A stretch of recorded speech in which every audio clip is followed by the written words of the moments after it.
amendments and restating of several of the bylaws for clarification. We'll read through them, and at the end, we'll have a motion from the floor to accept, then we'll open up discussion and accept a second after that if everything's clear. So, first off, Brother George, would you mind leading us in prayer? Sure. Heavenly Father, thank you so much for this day. Thank you, Lord, to have had the breath to breathe and life today. Ask that you would be with us in this meeting, that we may honor and glorify you. In your name we pray. Amen. Ms. Sonia, would you call roll, please? I will. Brandon, Here. George, Here. I'm right. Mike, Here. Doug, Here. who's up there? Daniel, Here. Steve, Here. and me. I'm here. All right. So, Daniel, you want to go ahead and do our reading for us? All right, I'm actually waiting on them to bring me a copy so I can read the actual full text. Okay. What you got here in these handouts is kind of a side-by-side comparison of the changes. These were posted, I think, 8 weeks ago for review and this, input. The vast majority of it is either taking old bylaws that are not compliant with current state law and moving them to be compliant with current state law, in particular things like the Open Meetings Act and some of the disclosures that are necessary for meetings. Some of them are also clarifications where we've got amendments and amendments to the amendments, and we're all in Alabama. We've all seen the state constitution that's got amendments that have been amended 14 times. We had things like that where meeting dates were changed back and forth, things were added to the fire chief's duties by member vote or just down there in amendments. They've been moved up into the primary text. So, and just bear with me because unfortunately this is going to take a little bit of time for the reading. Current bylaws in section 2.2 say that the annual meeting of the members of the corporation shall be held on the first Tuesday of March each year, 7 p.m. if not a legal holiday, and if a legal holiday on the next day following or such date is prescribed by the president, for the purpose of considering and acting upon reports of the office of directors or transacting such business as may come before the meeting. The new one is really predominantly changing the date or the day. Annual meeting, the members shall be held on the third Tuesday instead of the third Tuesday of October as opposed to the third Tuesday of March of each year at 7 p.m. if not a legal holiday. And then on the next day or other date prescribed by president, considering upon the reports of officers and directors transacting other such business they may come before the meeting. So something we've already done, moving the annual meeting to October, is now just part of the actual bylaws. 2.4, old ones, written notice of special and annual meetings shall be given to each member at his address as it appears on the books of the corporation.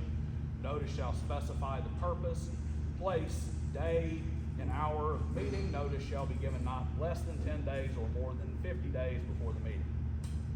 This has been changed to, one, to update with current, to the current time, and also to match the Open Meetings Act. Notice of any member meeting of the corporation shall be given to the members of the corporation by posting a notice which specifies time, date, place, general purpose of meeting along with a preliminary agenda.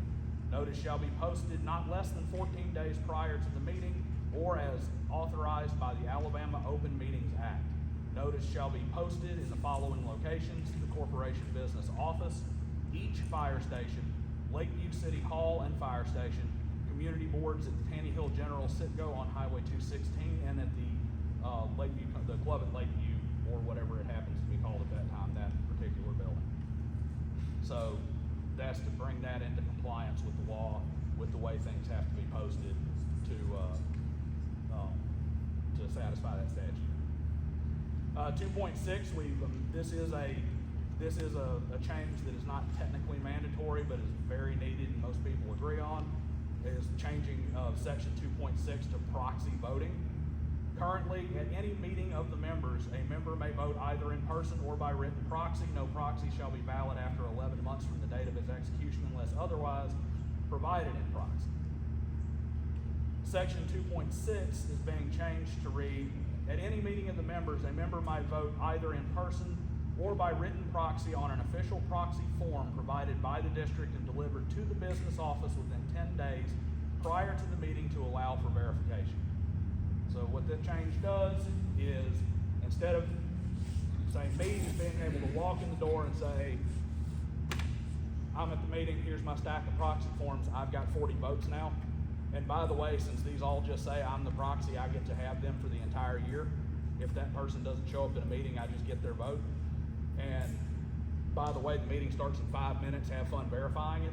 Instead of that being something that can happen, it's changed to where it has to be on an official form that specifies meeting and time from the business office. And it has to be turned in 10 days ahead of time so that we can verify with that person, so that if I say I got Brandon's proxy, they can call Brandon and say, hey, Mr. Jones, did you give Dan Griffin permission to vote for you at this meeting? So that is to clarify and to keep proxy manipulation from happening. It really should have been done a long time ago. Section 3.1 has been changed. That has to do with the monthly meeting. Currently reads, monthly meeting of the directors of the corporation shall be held on the second Tuesday of each month at 7 p.m. if not a legal holiday.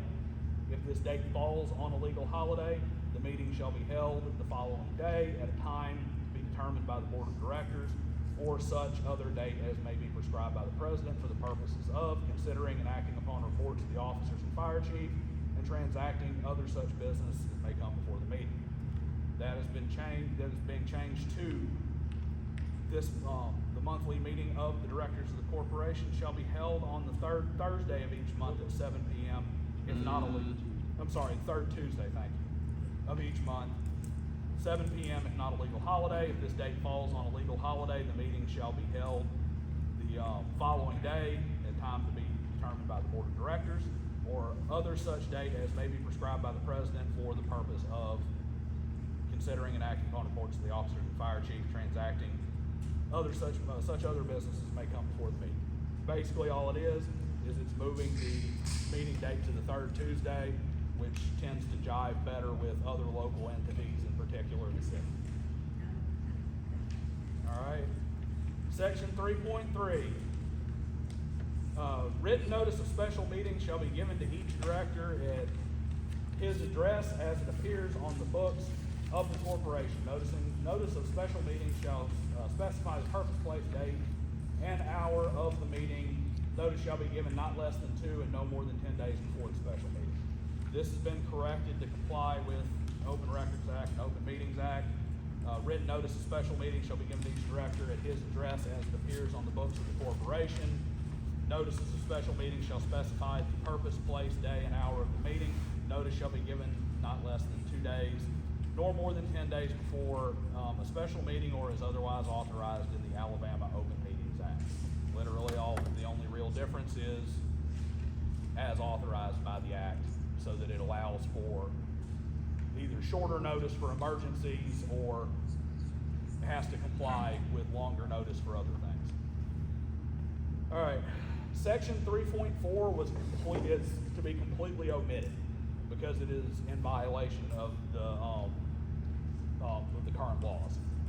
And that section reads, any member may waive notice of any meeting of the directors by a written waiver of notice signed as by such directors before, at, or after such meeting. Meeting may be held by conference, telephone call, or like means in accordance with section 10-2A 65C of the Alabama Code of 75.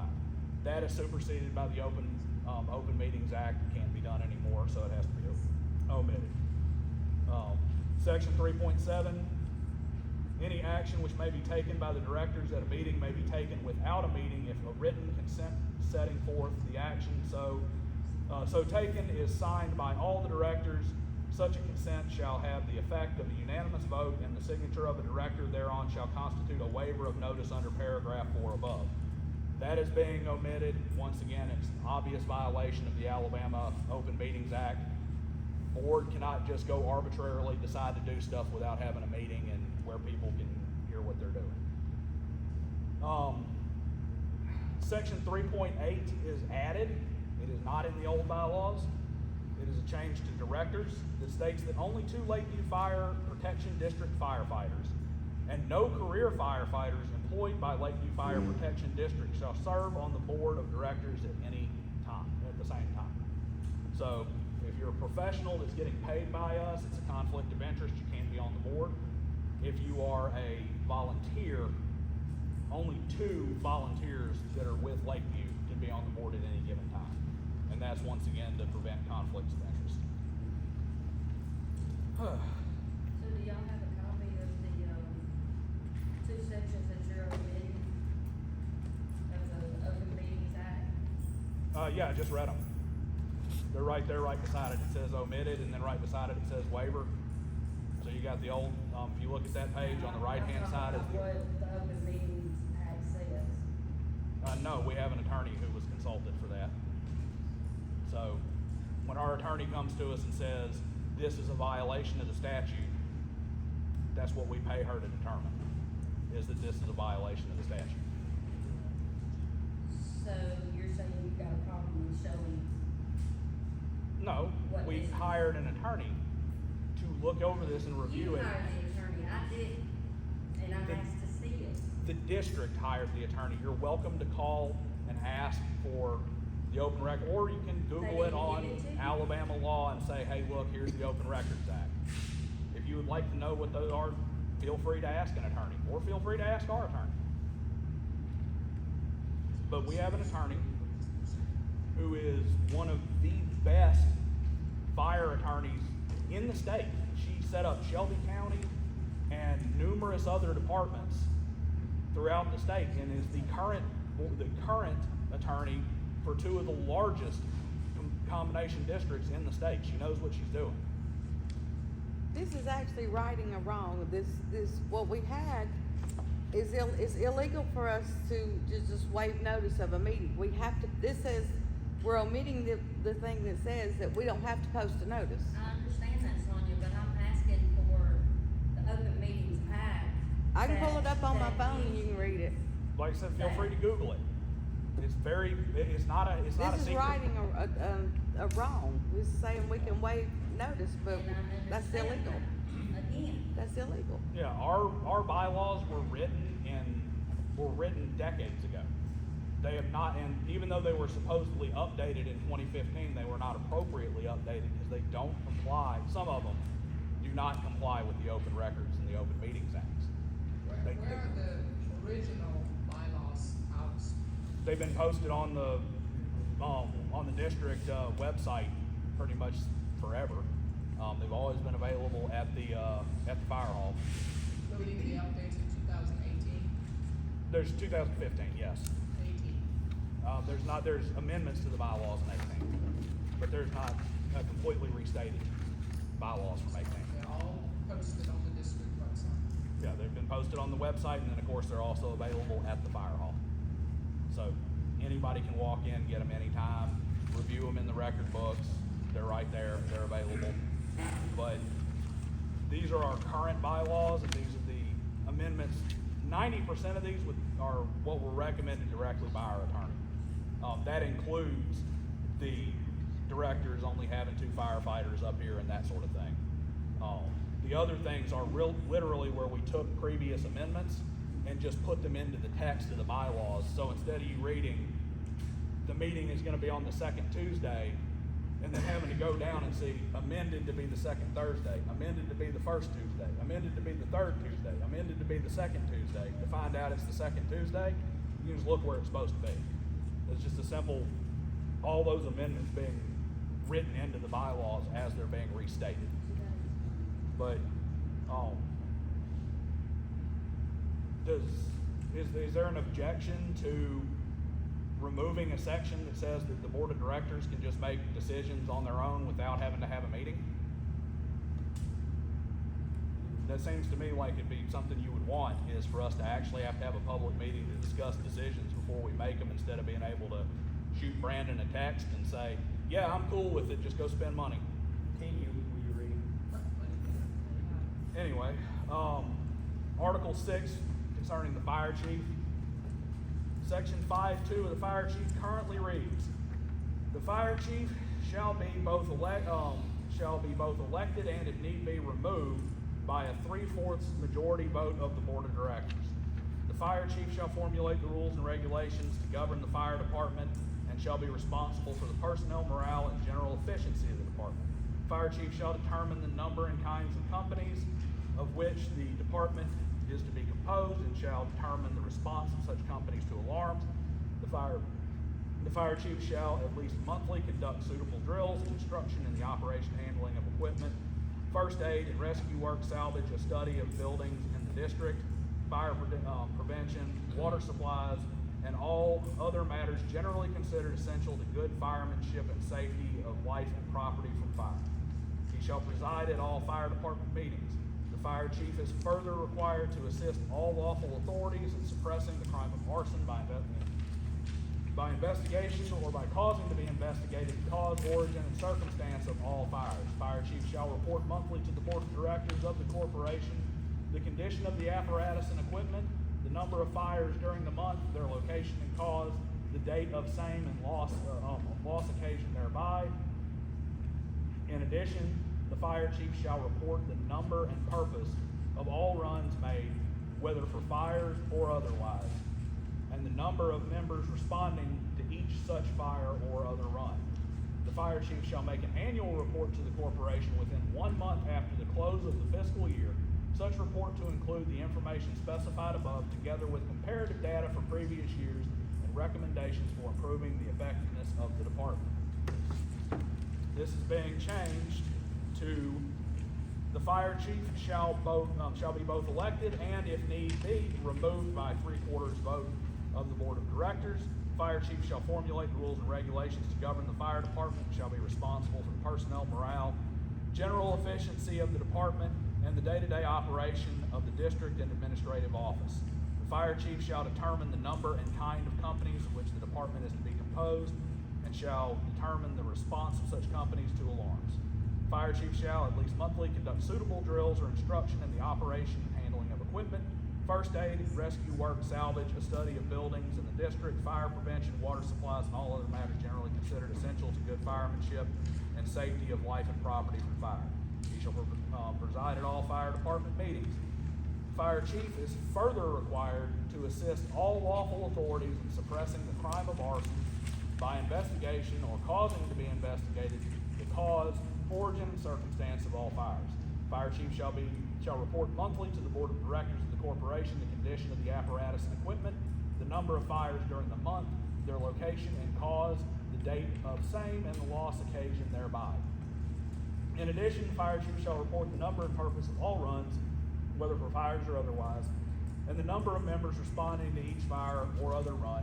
Fire chief shall make an annual report to the corporation within 1 month of the close of the fiscal year. Such report to include the information specified above, together with comparative data for previous years and recommendations for improving the effectiveness of the department. The only real changes there are that the amendment that puts the amendment to the bylaws that puts the fire chief in operational control of the office and basically the administrative control, that has just been added to that section. That's the only real change there. That's the only change there, period. Let's see. And then Article 10 is not in the old bylaws, it was added. Service charges or fees, section 10.1, service charges or fees. Any service charge or fee for the expenses of corporation are governed in accordance with Alabama Acts number 86-656 or any amendment thereunder. Section 10.2, exemption. To ensure those exempt from paying property taxes are exempt from paying service charges or fees, all property owners and parcels located within the district meeting the total property tax exemption requirements at the Tuscaloosa County level will be exempt from paying the district service charges or fees. Exemptions must be on file with the Tuscaloosa County Tax Assessor's Office prior to the start of the fire service charge billing cycle. Exemptions will be verified in the Tuscaloosa County Tax Assessor's Office. Anyone not qualifying for an exemption at the county level will be required to pay dues or petition the corporation for a hardship waiver. Section 10.3 Hardship Waiver Policy. The corporation shall adopt a hardship waiver policy to provide relief of service charges or fees either completely or partially to property owners suffering a hardship not eligible for a county exemption.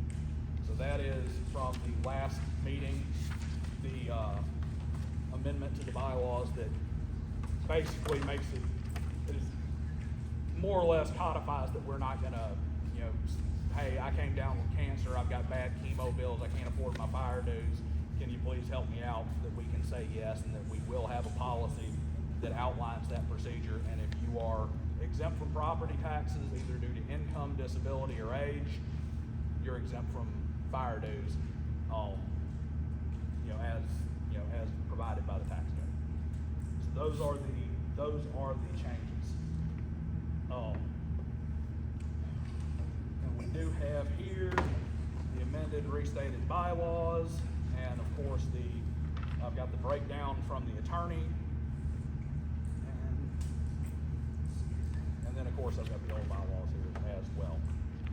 I'm gonna move forward with reading the actual amended and restated bylaws, or is there any questions regarding the changes? I know I just went through a whole lot of stuff pretty quick.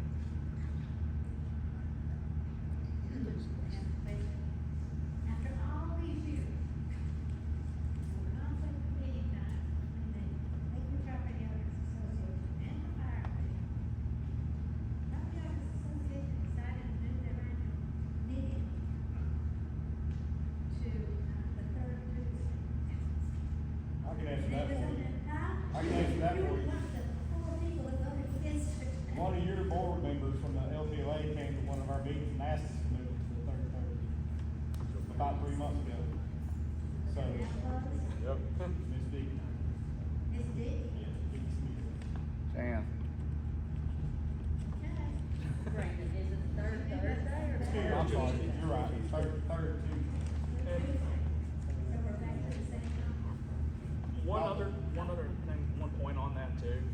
While I agree that it's kind of annoying that it's the same as the LPOA, and that we've kind of bounced back and forth with conflict with the LPOA, because you really do want to be able to attend both meetings, but it's far more important that we jive with the city, especially with the city growing and with some of the moves with some of the moves that we're making to get the city to help out.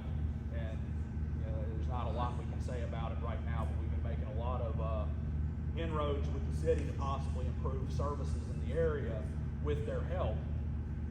It's really very important that our schedules for meetings and such jive more with the city than with other civic organizations in the area.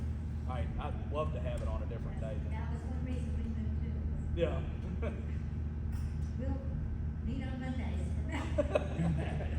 Another amendment. There's not much time in the week for anything these days. That's what happens. You got like three homeowners associations and a city and a fire district. Seems like 14 other places that need to have meetings. I thought the LPOA moved their back to the first Tuesday of the month. I'm not on the LPOA board, so I don't know. can answer that. Miss Melanie, Ken. I think in their their newsletter, they said they were moving it to the third Tuesday.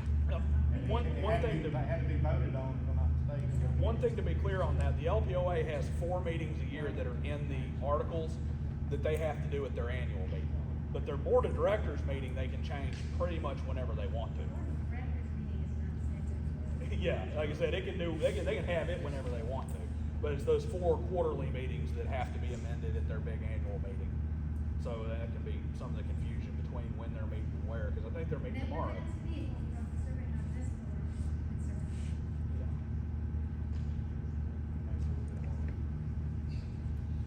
I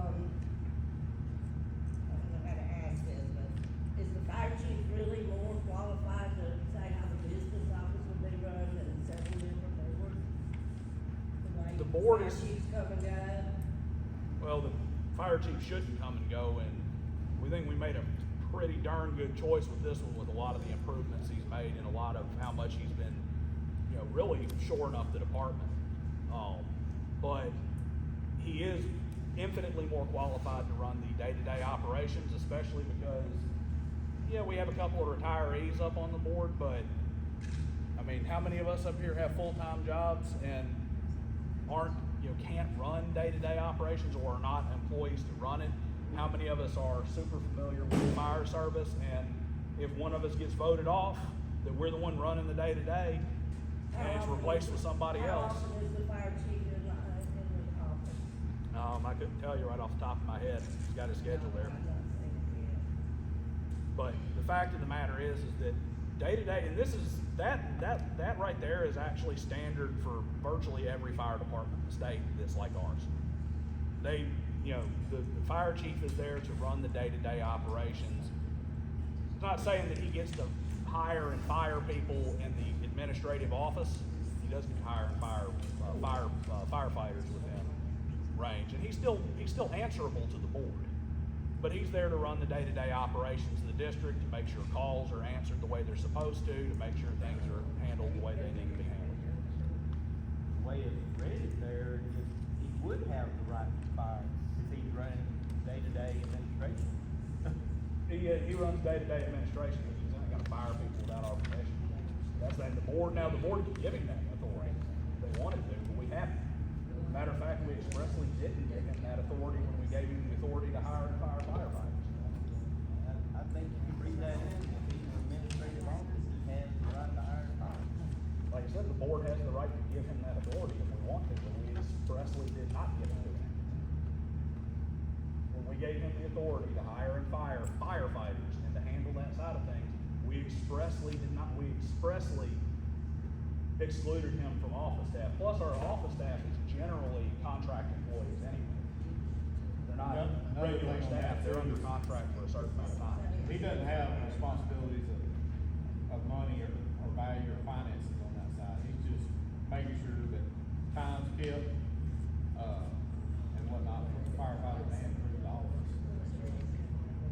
Which time clock and everything else is legit, all the paperwork being submitted correctly. People up showing up for their shift and that sort of thing. Complaints. But Is there any way to limit the amount of proxy votes that, we have people on the board walk in with 85 proxy ballots, that just seems like an abuse of the, yeah. we could technically just remove proxy voting altogether and make it not a thing, period. You have to show up to vote. Well, that's not what I'm And asking. I'm just saying, we can do what we need to do with it, but here's the issue with that. The issue with that is, technically, now, just like anything else in the world, anything can be open to abuse. But the purpose of a proxy vote is so that somebody who either can't be here because of the shift they work, can't be here because of health reasons, can't be here because of any number of other reasons, still gets to have their voice heard. And if you have 500 people who come to you and they all say, look, we can't be here, we're gonna fill out a form, we're gonna file it with the department well in advance, they're gonna review it to make sure that we did in fact sign it, you're basically saying that they're gonna have to go find somebody else they trust with their vote But that instead of you. doesn't happen, there's not 500 people, Um, there's never been, I don't know if there's ever been 85 people. There's been many months, I was the only member of the public at a meeting. So they don't come all year long, and then come the annual meeting, somebody, especially somebody running up for the board, can walk in with 85 proxy ballots, and they have got some people that have never been interested in attending a meeting. That seems abusive to me, definitely. Like I said, basically any system of proxy can be abused. And to be fair, our attorney pretty much said as much. She's like, if I were you, I would just remove proxy voting altogether. And the response to that is, well, we do have an elderly population in this area of people who may or may not be able to come there. And I understand what you're saying. And if you want to say, oh, we can limit the number of proxy votes, this is going to limit the number of proxy votes, because you can no longer just take a stack of proxy forms and go around the neighborhood and get people to sign them and then show up. they have to file them with the department, and then they have to be verified by the department. So the department calls them, it's like, hey, did you give a proxy form to so-and-so, and do you want them to vote for you? That's gonna eliminate a lot of the proxy harvesting. Because we had a mess with proxies this year. And we had more proxy votes than we had actual people at the board meeting, or at the members meeting, and we had one of the biggest member meetings that I've ever seen. We had, what, 60, 70 people, or at least 80 people? And you had, I wanna say, 5 or 6 individuals who each had 20 plus proxy votes. Numerous individuals who had substantial proxy votes. Now, we could remove it. You said your lawyer advised you. The lawyer said that proxy voting is a problem. You're such a good lawyer, you should listen. She is. And she says that proxy voting is a problem everywhere it's allowed. But I have to agree with you, Daniel, that is not fair to the elderly population that are homebound for whatever reason. They should have a way to give someone proxy. Well, there could be rules like with absentee ballots. You can vote this way if you're working out of town, homebound, whatever. I don't know if that's something you can do with proxy ballots, but. we can make that form almost whatever we want it to be, or whatever we want the members to have it say. The problem I could see with that though is that until you get to the meeting and people are nominated, like for board positions or something, if you don't know what name to put on the ballot, You don't know. but you would have know more than you would if you did. I don't know. Well, that's the difference between a proxy vote Anybody and goes in with 85 proxy ballots. I totally agree with that. Nobody That's not right. You well, but not one of them that was gonna be. But Yeah. normally ballots that are sent to the home, or you get for the home or whatever, they have more information on there as to who you want, you'll have a choice to pick from. Like if you get the governor's race or whatever, it's got all the different candidates is on there. But unless you gotta trust that person that's coming, I guess, to make the best for you. Yeah, that's why they're a proxy. They're there Right. for you in proxy, because we also get amendments from the floor. Janet can say, I want to propose an amendment to the bylaws that states that, fried chicken is served at every board meeting. And we can't put that on the ballot. We didn't know she was gonna want fried chicken that night. But it's always that balance of That's making right. everything work and having the flexibility to say change that proxy form to where it's restrictive enough to minimize abuse, but permissive enough to make sure that somebody is not completely excluded from what's going on in the fire district just because they work on the oil rig and they're gonna be out in the Gulf that week, or they have cancer and are in chemo treatments, or just simply elderly and can no longer make it out of the house. They deserve to have their voice heard and to have somebody they trust put it forward. As I've said before, that is in a way against the advice of our attorney to remove it, simply because, as she said, proxy voting is always a problem in every district that has it. Has the board considered absentee ballots? Well, absentee ballots would only work if we knew what we were voting on ahead of time, and the members' meetings, fried chicken. It gets Can you announce it early enough? Well, we can, but we can't announce that Janet's gonna show up and say, I want fried chicken. But you can announce what the change or what you propose, 10 days Yeah, I in mean, and advance? we do have those on our, on our ticket. We say we are voting for board members, and people have to volunteer for those positions. I would love for people to volunteer for board positions a month in advance. But there's a good chance that if we did that and made that in the bylaws, we would show up one day and be like, oh, well, nobody declared a month ahead of time, so no board of directors, bye-bye fire district. And then we're Abernathy. What does the lawyer say about the way it's done where the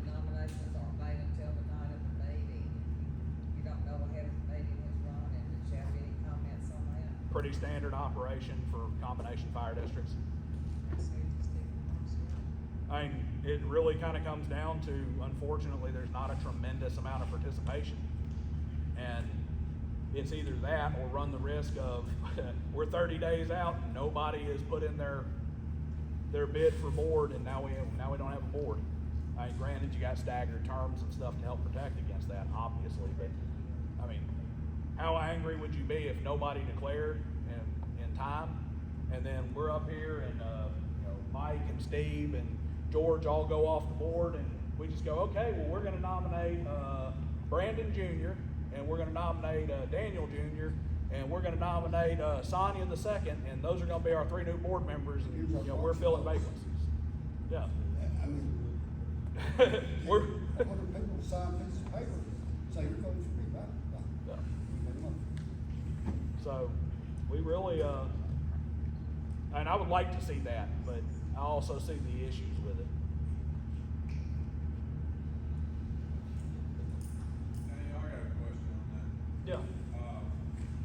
About the proxy vote.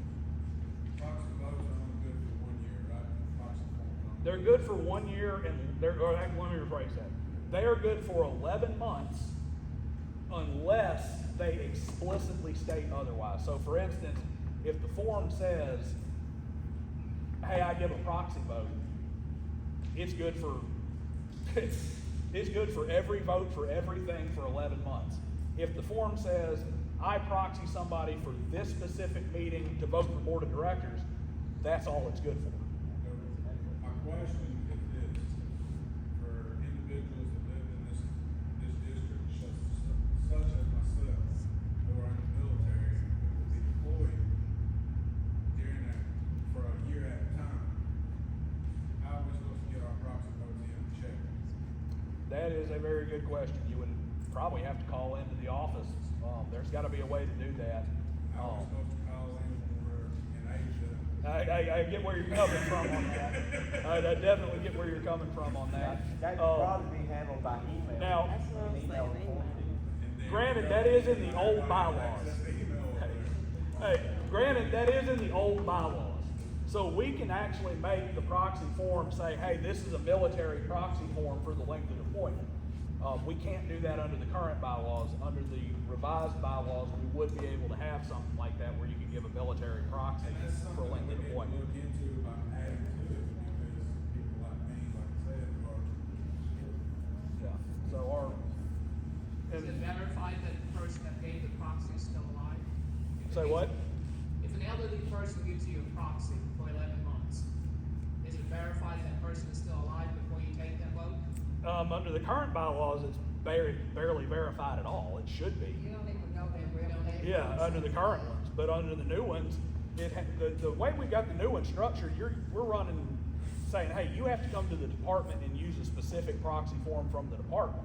Now, we don't know if the guy deployed got taken out by an IED a week before the meeting, unfortunately, and I seriously doubt whoever they proxy is really concerned about coming to a fire board meeting if that happens. But if we've narrowed that down to use that specific form, and we're no longer giving 11-month proxies, our proxy form says for the next meeting, we don't have to worry about that anymore. It's the old bylaws that say the proxy is good for 11 months, as opposed to you need to use this form that says specifically what you want done. This will give the district a whole lot more control over proxies and a lot more ability to manage them. Because as it's written right now, I can go type up a proxy form on my computer, get you to sign it, and then be you for a year. And I think last time I came in here with 26 of those. I mean, they weren't quite that broad, but I could have put what I wanted on them. I had 26 proxies. There are some people, I think Cheryl Ivy had 40 something, or somewhere in that neighborhood. They're still only gonna be good for the annual meeting, right? Only if that form specifically said that. But the public doesn't vote during I mean, months. what you're saying legally 11 months, what she's saying is we only have one Well, meeting this a year. is a I mean, special this year we meeting had right now. two, but Yeah. So in practice, it's only Technically, the way those old Practicality bylaws from are the written, meeting. everybody who had a proxy form from the last meeting that didn't specifically say it was only for that meeting, still has a proxy form for this vote, for this meeting. And that's a problem, and that's part of the reason why it's being revised out, is so that can't be done anymore. So maybe specify just the one vote. You know, See, we gotta vote on it, we don't know what you're gonna put on the form, so. Is it not the same form that's been on the internet for? well, we have a rather generic proxy form on there right now. I'd like to see something a lot more specific. That would, of course, be voted on at the board meetings for what the form is gonna say, because then we would have to, that would be something the board would have to authorize. And I think it is pretty important to have some flexibility with it, because we're human, we mess up, and the last thing I wanna do is screw up in a way that disenfranchises somebody who needs it, and then next thing you know, well, we gotta wait a whole year, or we gotta call a special members meeting in order to change the proxy form so that you can vote again. Like, right there, I didn't even think about deployment, and he just brought that up. What if we'd have put a form in place that has no military deployment, we just made sure anybody who's deployed for more than 11 months doesn't get a vote? And we can't change it until we have another meeting. I think that flexibility is probably necessary. Yes, I'd like to make a suggestion. I belong to an organization I used to work out of town. We would do 60 days ahead of time our nomination. Then, if you knew that you were going out of town, you could go back and get a election. And then you would vote on it, and then you would mail it back from wherever you were from, and make sure it gets back there in time to be counted. And every time we do that, we have 3 people who make sure that that person is a member, is actually going out of town, and you have to prove on it. Now, that would serve for the deployment officer, if you could do that, if he's being deployed. You could actually send him a ballot, and have that ballot come back and be presented at the meeting. The problem with that is, and I don't mean to interrupt. The problem with that, it takes 3 weeks to a month for mail to get over there, and 3 weeks to a month for mail to get back. So you're looking at least 2 and at the most 3 months before it's received, voted, or the soldier marks, and it's sent back. That's not including if that soldier's on a mission that keeps him away from a military post office at the time. So you're still looking at 4 months. So that's the reason why I brought that up. You've also got the fried chicken problem. You can't put a ballot out there, and I know I'm making a ridiculous example with fried chicken, but yeah. I don't care if they use oatmeal or whatever.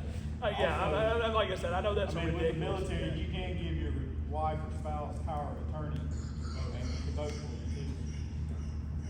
When did that change? I can give her general power of attorney, but any vote still has to be absentee.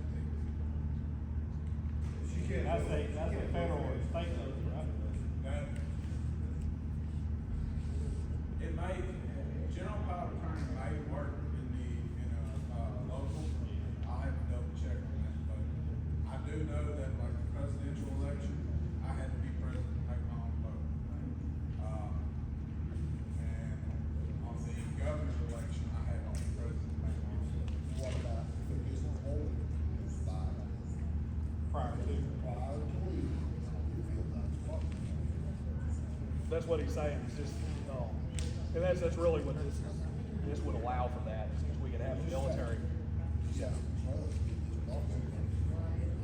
has to trust that his proxy vote does what, and that's what a proxy is supposed to be. It's supposed to be somebody you trust to represent your best interest at the meeting. And because of the way we present stuff from the floor, just like this right now, if we'd have put this out, hey, go vote, and somebody voted on these bylaws 2 weeks ago, but we decide we're gonna make a change to the proxy in here, they didn't get to vote, because they didn't vote on what we actually presented. So we've completely nullified the whole purpose at that point. It's really, and I can't say it enough, like the attorney said, proxies are always a problem, specifically for this. Keeps the rubber stamp. Give up policy. Yeah. In the section 206 of the new one, you don't have how long this proxy lasts.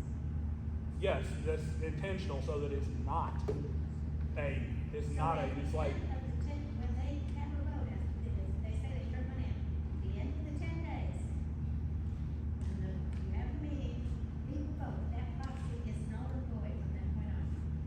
yeah, like I said, that's why we have a specific form for it, so that you can make the proxy as you need. I just wanted to be clear that that is what you're doing here. Yeah. That proxy does not go on. But we don't need to have a specific time in this I get bylaw. that, yeah. Because he may need 3 years while he's on deployment. She may need this meeting only. And if we say, oh, well, they're all done after 10 days, well, he gets one vote while he's deployed, and, she can come fill out a proxy form They every just have meeting. special circumstances. Yeah, so that's why it's like this, is so that we have the ability to adjust that form at the board level to make sure that we don't have a situation where somebody gets left out because we make an error as a membership. Why not create a form and present it? That's exactly what's gonna happen, is a form's gonna be made and presented in front of everybody, and then it'll be voted on by the board. And I'll tell you right now, I'm not gonna vote on a proxy form that's not put out online at least 30 days before we vote on it. But regardless of whether it's put out there online for us to look at, the board votes on it. That's true, that's what you elect board members to do, is to handle these kind of matters. That is exactly what you vote. We elected you to handle the money and the finances. We And did the not elect you operation. to make our decisions for us. It's not to make your decisions for you, it's to But you handle are, those if you're kind of gonna matters. approve a proxy that some of us may You're or gonna make may a not decision approve. tonight, or either vote no on it, I mean, one way or the other, we gotta move forward. So, But the board is gonna make the final decision, whatever we decide. On the form, on the form. at least as this is. Now, if you say, hey, look, let's add this change to the proxy amendment, we can make that change.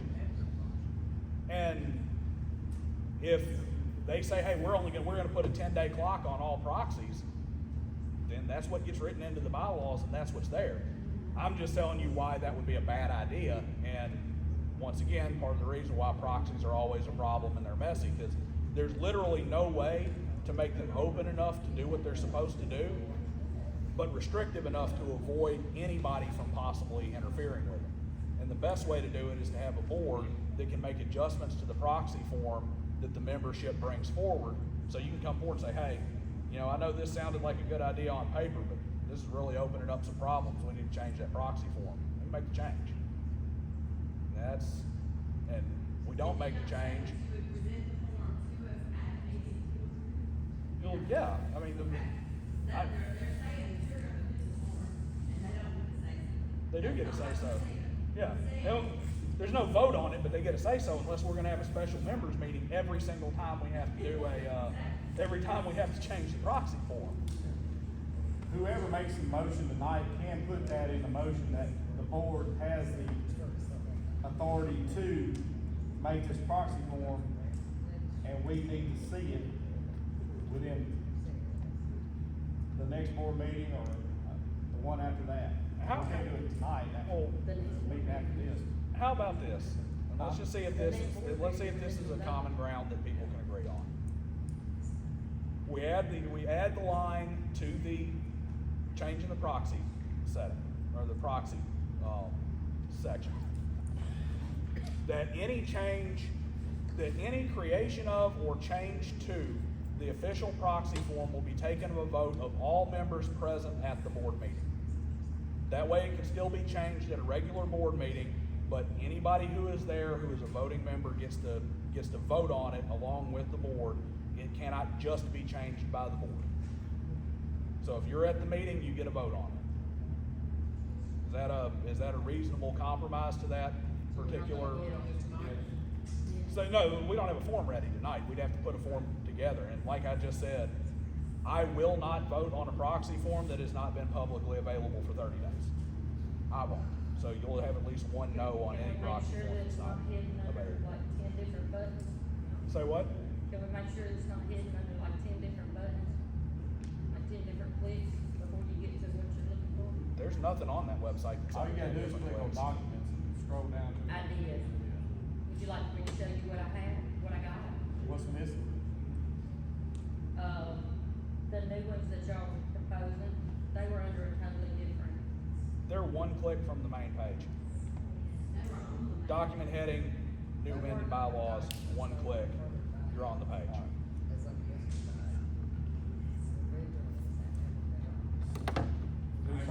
And there was a direct link posted to social media as well, where you didn't have to click anything but the link. It took you straight to the page. Speaking of social media, it needs to be put on here that that's where you're going to advertise your stuff, because it's not listed on any of the publication notes. Doesn't say anything about social media. Social media is not in the Open Records Act. I mean, we will post it there, why wouldn't we? But Yeah. the thing is, it's not a requirement of law. Maybe, that's that replace. I mean, do you wanna put social media in the, or all department social media platforms? The specific one. I mean, I'm okay with that. Just saying, these are limited places. A lot of people don't go on social media. Don't know that they're gonna see all these, who goes to the fire station?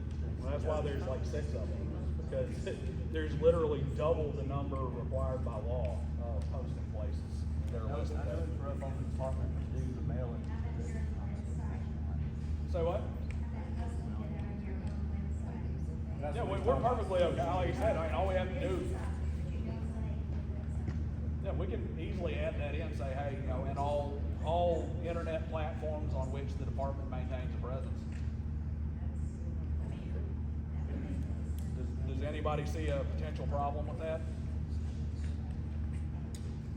I've got on here the club at Lakeview, is that a viable spot anymore? Because, if I'm not mistaken, we're not even having the pool open this summer. We're only having the golf course available, so.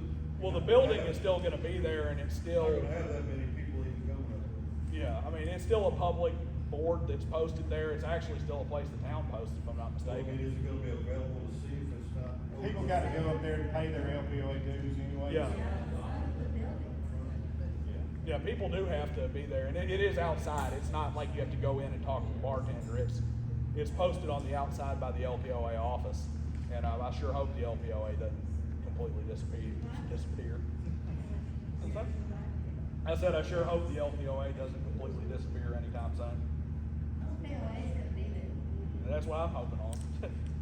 All right, but does anybody have an issue with that being, or see any problem with that being added into? Would you repeat that again? She's asking that in the section 2.4 notice change, where we have the places that'll be listed, we add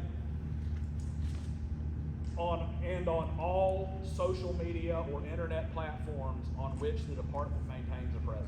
So that would be our website and any social media we actually have an account for. So you can't come back here and say that we didn't post on Twitter because we don't have a Twitter.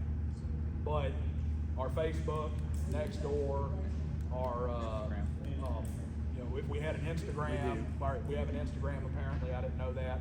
Our Instagram, and on our website, we would post meetings, and it would have to be posted. I mean, we can go above and beyond the law we want to. Does anybody see a problem with that being added? Not everybody Well, does not social quite yet. media. Say what? Well, that's why we got voting. What about the- Yeah, that's why there's a That's why bunch you of other posted it places. on- And you're taking the mail outs from, There's no mail outs for regular meetings anyway. well, And no. mail outs are incredibly expensive. Special and annual meetings. Yeah, that's that as well, but the mail outs are extraordinarily expensive, archaic, and if you believe every everybody that said anything about it. Most of them end up in the trash anyway. Unless we send it on a postcard that doesn't work. I mean, it's extraordinarily expensive to send out a mailer for any time we need a members meeting, when they can be posted in accordance with the law on everything else. Well, my suggestion is do everything in one members meeting instead of having more than one a year. Except certain things come up and sometimes you need to have more than one a year. These elderly people that you want to make sure can get a vote in by doing the proxy aren't even gonna know about it because the majority of them are not gonna be on social media. They're probably not gonna go to these stores either. If they can get out and run around and look for voters, they're gonna be in the. I'm pretty sure that if they have somebody they're gonna proxy, their proxy's gonna be able to tell them there's a meeting coming up. They don't trust a person with their vote because they don't know them and never talk to them. So what? Well, they don't need to be their proxy, but still. Do you have something else you needed to read? Well, no, I'm gonna have to read the actual whole bylaw, so it's important that we make sure that, it's important that we make sure any of these changes are in here, so I only have to read these once. You find that section so I can add the social media part to it. We got one question. What's the difference between 2.4 and 3.1? Are we talking about a different kind of meeting? Are we talking about a different type of meeting in 2.4 opposed to a monthly meeting? Yes, there's two different kinds of meetings. There's members meetings and board meetings. The same change is present in both, but members meeting is this. Yeah. And 2.4. that's what 2.4 is. Special and annual, and 3.1 is monthly. I would just want to know so I know that the third Tuesday. Everything's moved to the third Tuesday.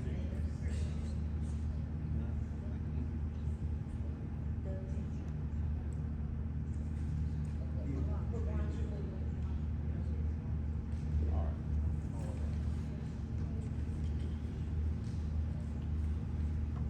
Daniel, you have the floor.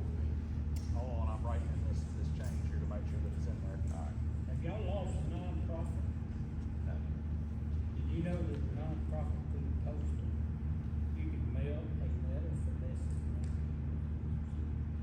School out there, it costs over $3,000 to print and mail them. Yeah, it's actually kind of funny. We had somebody who came out on social media to raise hell that we sent out postcards instead of letters this time, and was talking about how expensive it was, and we saved like what, $1,000 or $1,500 doing postcards. But it is not cheap. nonprofit. Where you reading from, Matt? Internet. Postal. .com. Well, Miss Catherine, have you heard of anything of such? I've never heard about it at all, about any kind of. Mr. Blake saying we can mail letters at 1 cent through the post office. Oh, can she speak for you? Since it's nonprofit. Since we're nonprofit.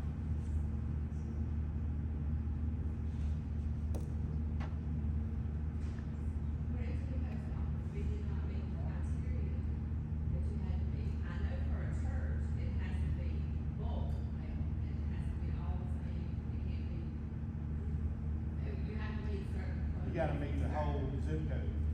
Right. So that would be mailing out in advance. Other areas outside of our fire district. That happened from Vance years ago, and it confused everybody out here, cause They still do. yeah. I get one every year. You have to mail the invoices, why not include the meeting notices with the invoices, the way it always been done? That's what we did this year for the annual meeting, it was the invoices. Yeah, no, don't see any reason why we would change that. Pardon? I don't see any reason why we would not do that. We're sending the letter Well, anyway. you're taking written notice out of the bylaws, so if you don't want to, you just don't have to. Yeah, but you only get one invoice a year. if there's a special meeting, we have to shell out all the money to draft a letter and send it out by mail to everybody anytime we need a special members meeting. Now, are they all that common? No. Should they be all that common? No. But they do happen, and So just take the written notice out completely and just, because once every 40, 50 years it might come up. well, I don't think it's every 40 or 50 years, and this department has been around how long? 40 years maybe? Or no, how long have we been in a district, like an actual? 88. No, we've been a full fire protection district combination department. 1988. Okay, so 88. And I think we've had one or two, so I guess every 20 years, but you never know when you're gonna need one.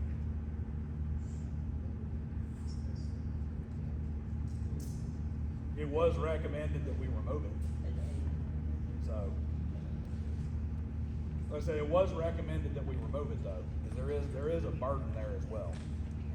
Well, I mean, okay, you know, so the bylaws, y'all wanna redo them, okay? One is in October, Flora's over here. but you didn't have them ready, or the attorney didn't have them ready, so you waited. Is it so important that it couldn't have waited another 5 months? It shouldn't have waited this long. But We then were they advised to weren't do it ready in immediately. October, so we waited 7. We were advised to do it immediately. The reason we didn't is because part of it's because I flat out promised the members that I wouldn't rush it through like that I would make sure that they were out for ample time for people to review them, and I held on to that. Our attorney recommended that we do it post haste immediately, because we literally have violations of the law in our bylaws. They had to be updated. So she wanted them to be done like 2-3 months ago. And I said, we will not do them until we have given the public ample time to review the revisions we're making. And the only revisions that are being changed on it are the ones that are coming straight from the floor here. And we talked about that at the annual meeting too, that we would wait. Yep. Make sure. It was stated at the annual meeting, that's correct.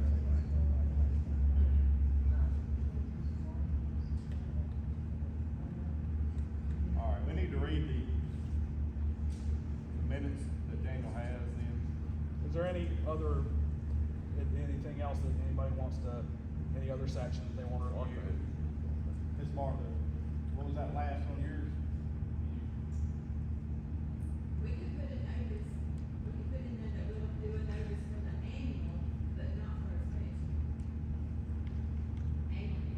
That is. Even if we put it on our billing cycle, it don't matter, it's there. Right. So, I mean, it's null, I mean, it's there, everybody knows about it. That's just the extra form. So, I mean, that's my opinion. Brandon. Yes, ma'am. One more thing, I'm sorry. At the annual meeting in October, I asked, you didn't have the correct minutes, the previous October meeting, and meeting or two later, I asked you, when are we gonna do that? When are you gonna have a special comment? You said we'll have a special comment to approve the annual meeting minutes from between 21. Yeah. Or maybe October 20. They were read at one. Anyway, you said we'll wait until we have the bylaws ready, so we're not doing that tonight? I think that was read at one of the board meetings. We do need to read them at the members meeting. If you'll bring up the minutes from the annual meeting, we can go ahead and read those after we're It done would with be this. the October 20 meeting. Yeah, okay. Yeah, if you'll pull those up, we can go ahead and, read those off. Are they already approved? Yes, By who? by the board, Why? because that's the way it's supposed to be done. They're supposed to be approved and entered into permanent record immediately, and then they're presented before the public at the next annual meeting. Now, they can always be revised, but it's important that they enter into public record as soon as possible. Why? So you So don't that wait you a have year to public put record them as on soon as there. possible, so that if I walk in and say, I wanna see the meeting minutes from the annual meeting, I can see them right then, I don't have to wait a year to see them. That, once again, also came directly from our attorney. Go ahead, approve the minutes, get them in the books, and read them before the read them before the members, and if amendments need to be made, then they can be made if somebody else has an amendment. Well, I was just under the impression everything done at the public meeting, annual meeting, had to be voted on, approved by the public, but No, that is, is that a misconception? yeah, that's actually not correct. But it is, they should be read at the members meeting as well, so we're gonna get a copy of those to make sure they get read. Well, one quick suggestion, I would suggest next time you have something like this going on, you invite the attorney to come, so. We did, she had prior engagements.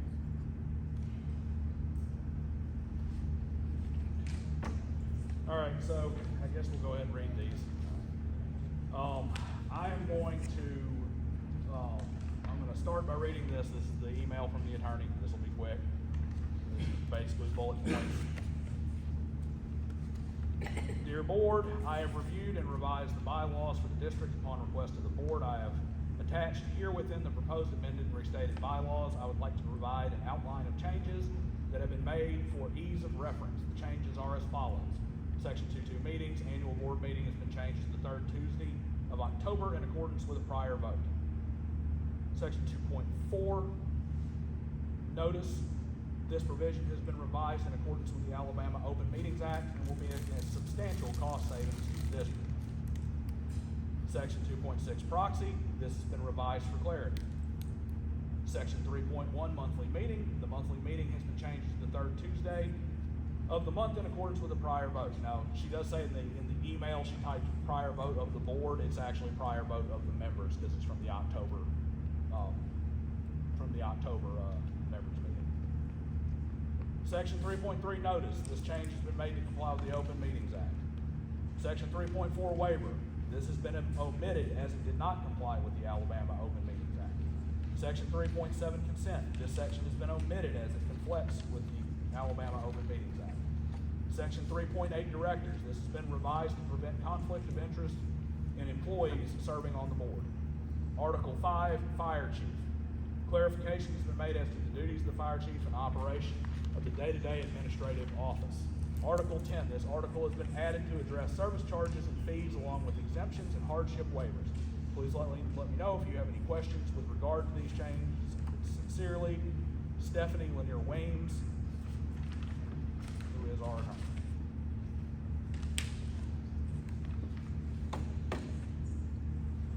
Okay.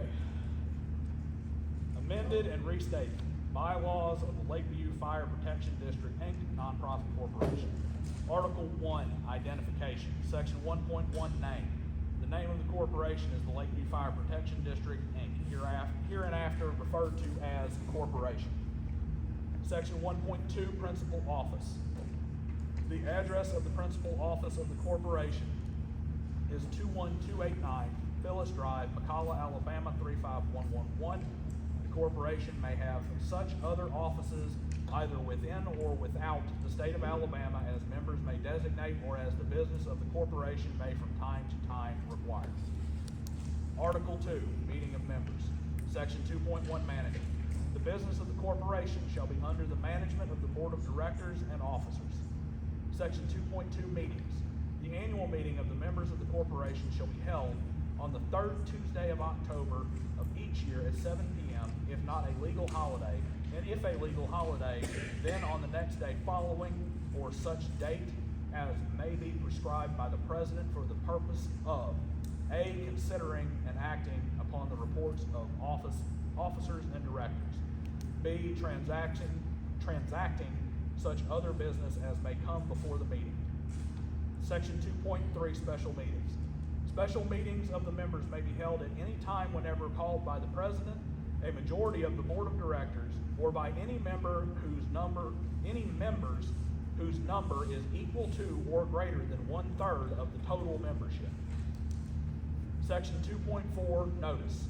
Notice of any member meeting of the corporation shall be given to the members of the corporation by posting of a notice which specifies the time, date, place, general purpose of the meeting along with the preliminary agenda.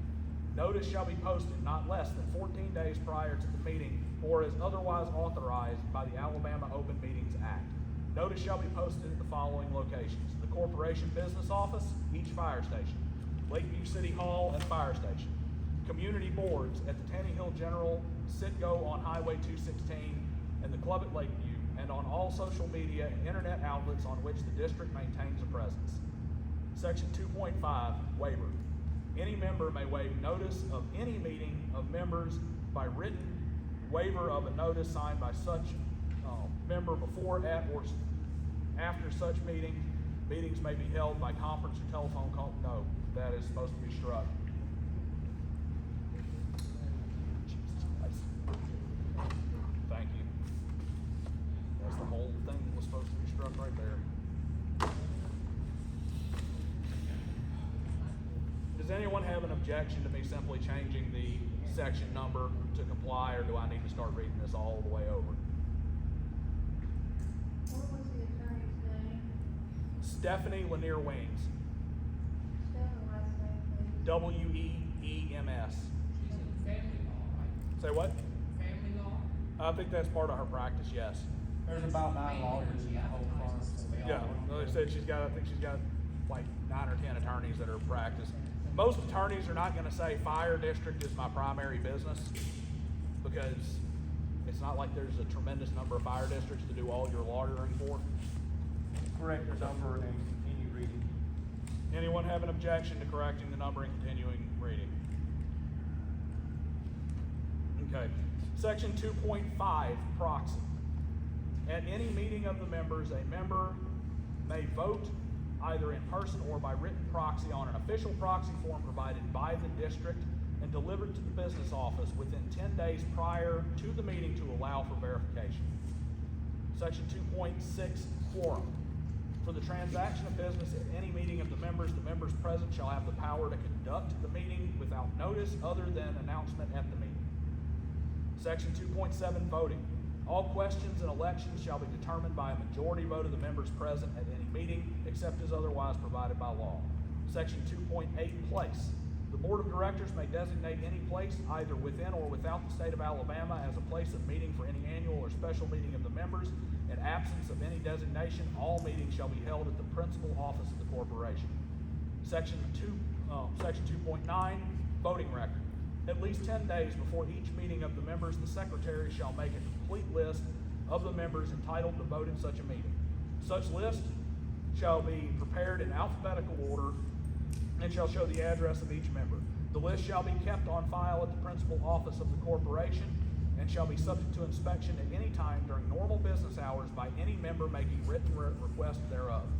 The list shall be produced and kept open at any time and at the time and place of the meeting, and shall be subject to inspection by any member during the meeting. Article 3, meeting of directors. Section 3.1, monthly meeting. The monthly meeting of the directors of the corporation shall be held on the third Tuesday of each month at 7 p.m. if not a legal holiday.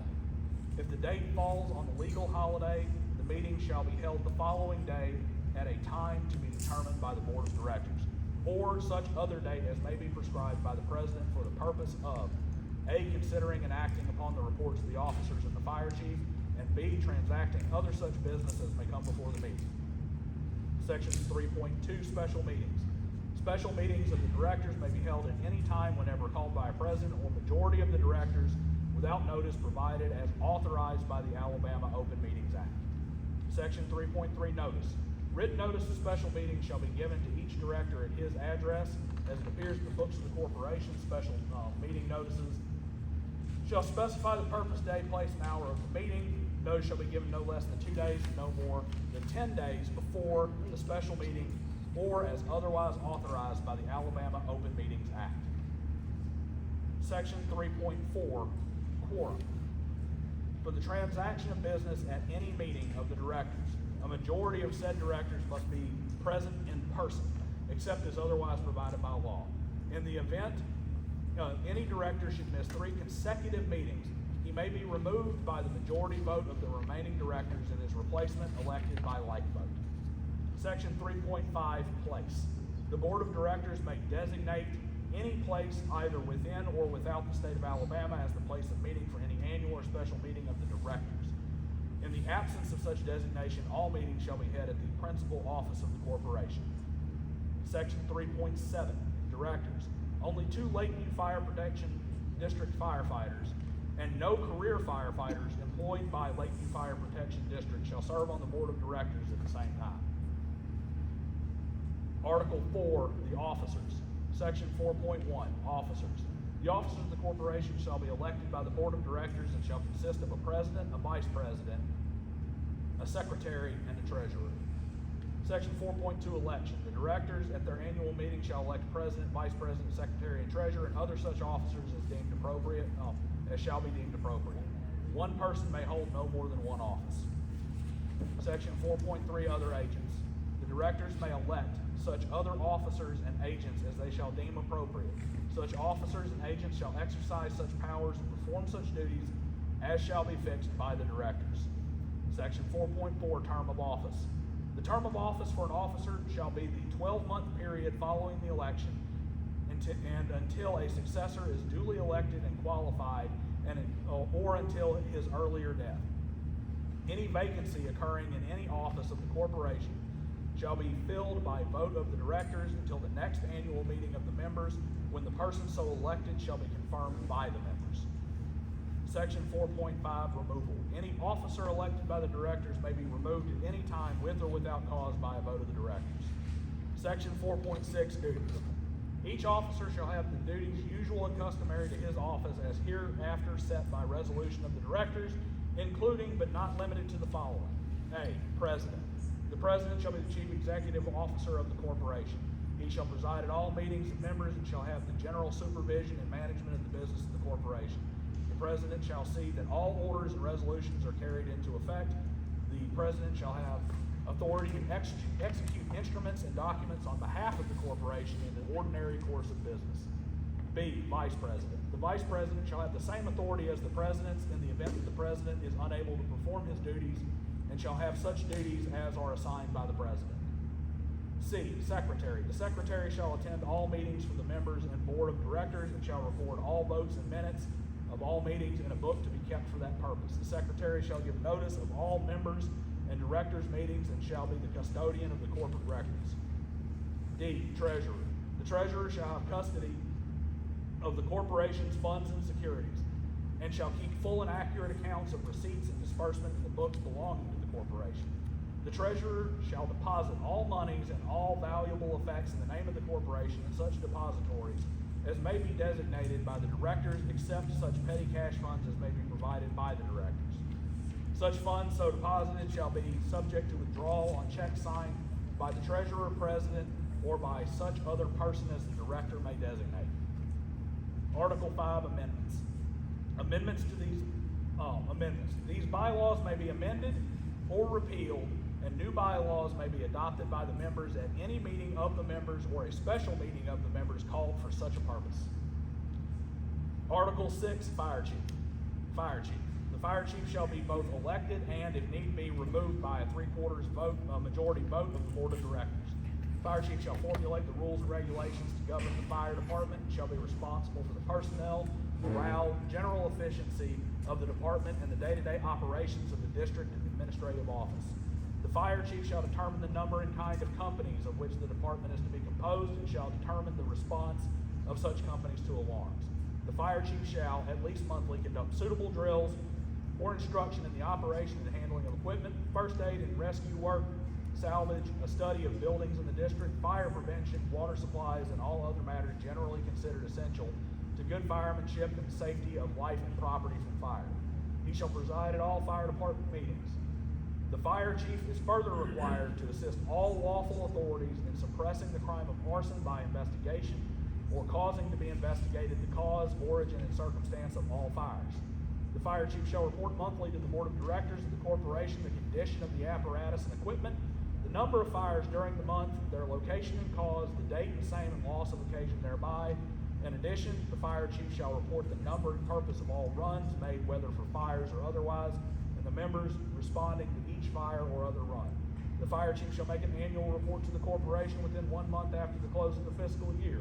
Such report to include information specified above, together with comparative data for the previous years and recommendations for improving the effectiveness of the department. Article 7, notices. Notices. Where the Whenever the provisions of these bylaws or the laws of the state of Alabama require notice to be given to any member, notice shall be given by reminders at monthly meetings, community announcements, bulletin boards, and social media. Any member may waive any notice to be given by law, the articles of incorporation, or the bylaws. Article 8, fiscal year. Fiscal year corporation shall begin on the first day of October and end on the last day of September in each year. Article 9, records and financial reports. Section 9.1, minute book. The secretary shall keep and maintain a minute book containing the articles of incorporation, bylaws, minutes of the meetings of the members, directors, and committees, and other pertinent records of the corporation. Section 9.2, records of the transactions. The secretary shall maintain at the principal office of the corporation correction and complete records of all transactions of the corporation in the minute book of copies thereof. Section 9.3, financial statements. The director shall direct the treasurer to mail each of the members such financial information as required by law in the state of Alabama. Article 10, service charges or fees. Section 10.1, service charges or fees. Any service charge or fee for the expenses of the corporation are governed in accordance with Alabama Acts number 86-656 or any amendment thereunter. Section 10.2, exemption.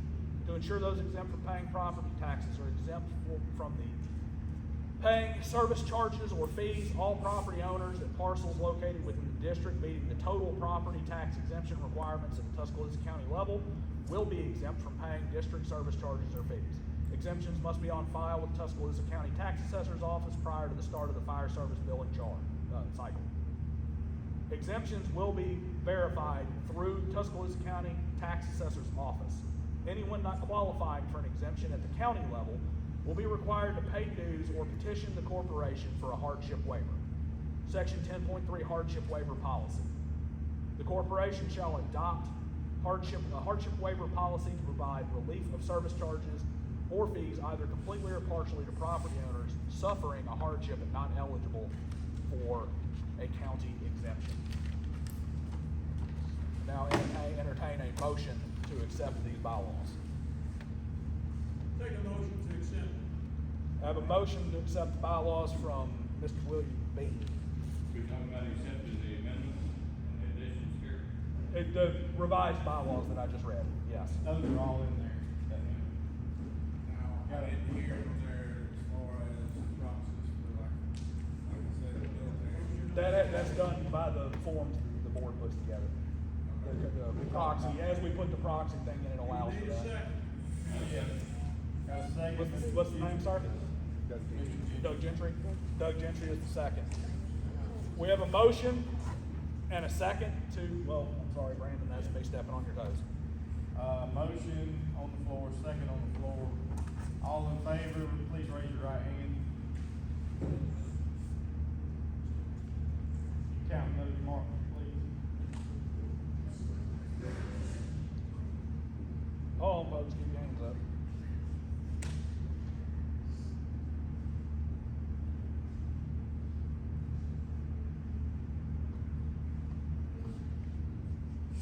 Have you got them? Come on, all right. All opposed? Oh, sorry. That's okay. All opposed, please.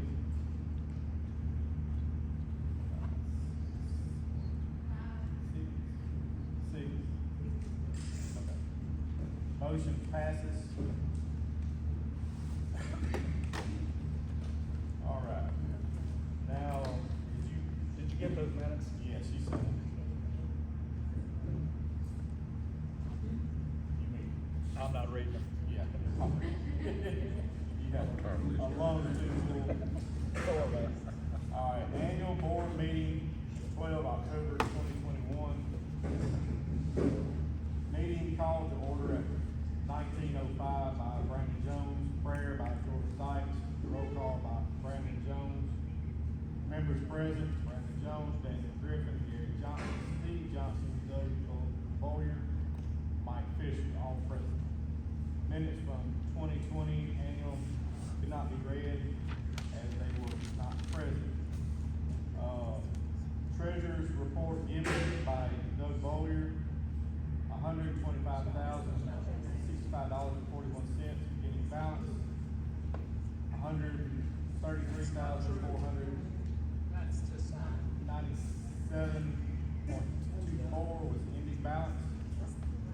Projected 21-22 budget was given out to the public as well, read by Doug Boyer. Motion to accept treasurer's report was read and made by Sonny Whitaker on the floor. Second on the floor says unknown. Treasurer's report approved by all. Ms. Janet Wilson, motion to amend the bylaws to say no career firefighter could serve on the board. The board attorney has already suggested no career firefighter employed by the Lakeview Fire District, could serve on the board. What was voted on, Brandon, excuse me, yes, ma'am. the ones that weren't available at the beginning of that reading is the ones that she was talking about. October 20. Cat. Are they at the bottom of this? They're under there? We're gonna read these anyway. Yeah, we gotta read these anyway too, so give me just a minute. Alright, get back to where I was. What was voted on was in quotes that no career firefighter employed by the Lakeview Fire District can serve on the board. Second, by Ray Schooley, approved by all. The board discussed that they were awaiting the state's attorney general's opinion to see if there was a possibility that you could hold another vote to raise fire dues. Don Dodson motion, from the floor to develop a committee made up of 3 members of the public and 2 members of the board to come up with a reasonable raise in the dues before the next votes. Seconded by Doug Little, approved by all. Public input, saw several members concerned of response times of volunteers and wanted to mandate times to be 15 minutes for response for the volunteers. It was stated that the board would look into the current response times and advise the chief of the public concern, as well as maintenance of equipment, which the board stated the department had recently developed a maintenance plan for twice a year. Election for the 2 open seats. Seat 2, Doug Boyer was nominated from the floor from Miss Martha McFarland. Carrie Heaton nominated by the floor. Dwayne Cox nominated by the floor. Doug Boyer, 89 votes. Carrie Heaton, 24 votes. Dwayne Cox, 47 votes. Doug Boyer won and retained his seat. Second seat, Gary Johnson announced that he was running for re-election in September and was openly campaigning all month. Sonny Whitaker was nominated from the floor. Dwayne Cox was nominated from the floor. Gary Johnson was unable to run due to miscommunication of the election law. Sonny Whitaker won the seat.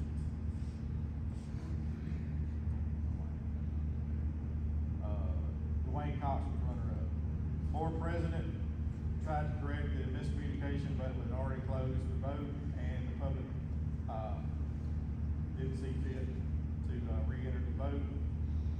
Gary Johnson relinquished the seat to Sonny Whitaker. Motion to close the meeting at 21:30 by Sonny Whitaker, seconded by Thomas Porter, I believe his name is. Approved by all, meeting adjourned at 21:30 hours.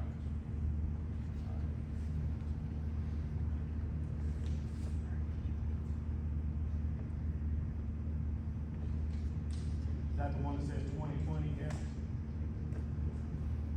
anybody got any input on the 2021 minutes? The ones you just read was 2021. Does anybody have any input on those? If y'all have already voted on it, there's no point. I had asked, that's how we've always done it, and I thought we were supposed to vote on it, but it was the 20 meeting, not the 21. Yeah, 'cause that's right, because the 20 minutes, for whatever reason, we didn't have here at the, annual meeting. Yeah, no, fix up on that.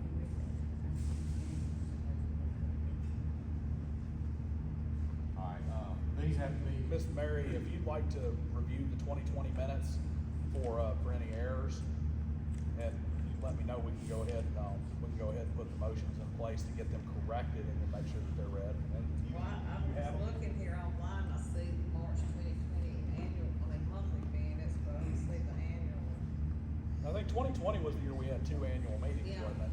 Which it's March and October. yeah, we had the March and the October. Do you want the October?